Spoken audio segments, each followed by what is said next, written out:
የዓለማችን ወሳኝ የሚባለው ስትራቴጂክ የተፈጥሮ ጋዝ ወይም የድፍድፍ ነዳጅ መተላለፊያ መስመር ሆርሙዝ ይዘጋል መባሉ በዓለም አቀፍ ደረጃ ትልቅ ትኩረትና ውጥረትን የፈጠረ ጉዳይ ሆኗል። ትናንት አሜሪካ የእኩለ ሌሊት መዶሻ ባለችው ጥቃቷ በኢራን የተለያዩ የኒውክሌር ማበልጸጊያ ተቋማት ላይ ጥቃት መፈጸሟን ተከትሎ ነው ኢራን እንደሌላ መከላከያ ሆርሙዝን ዘጋለሁ የሚለውን ጉዳይ በፓርላማው ያጸደቀችው።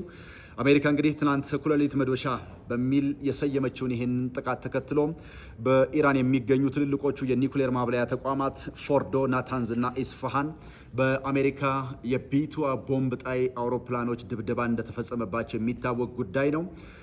ሆርሙዝ የሚዘጋ ከሆነ ደግሞ በዓለም ላይ አሁን ላይ $77 ነው አንድ ድፍድፍ በርሜል ነዳጅ የሚሸጠው፣ ወደ $130 ያኑረዋል በሚል ከፍተኛ የሆነ ስጋትና ጭንቀትን የፈጠረ ጉዳይ ሆኗል። የሆርሙዝ መዘጋት እውን ይሆናል አይሆንም? ከዛ ቀጥሎስ ምን ይፈጠራል? በዓለም አጠቃላይ የጂኦፖለቲካዊ እንቅስቃሴ ላይ የሚለው ጉዳይ ትልቅ ትኩረት የሳበ ሆኗል። በዛሬው የዜና ኢትዮጵያ መሰናዷችን ያነሳነውን የውጭ መረጃ ጨምሮ በርካታ ጉዳዮችን በዜና ኢትዮጵያ ትከታተላላችሁ። ዜና ኢትዮጵያን ከቀጣይ ቴሌቪዥን ስርጭት ባሻገር በኢቢሲ.ስትሪም በተለያዩ የማህበራዊ ገጾቻችን ልታገኙ ትችላላችሁ። ሁሌም አብራችሁን ስለምትሆኑም ከልብ እናመሰግናለን።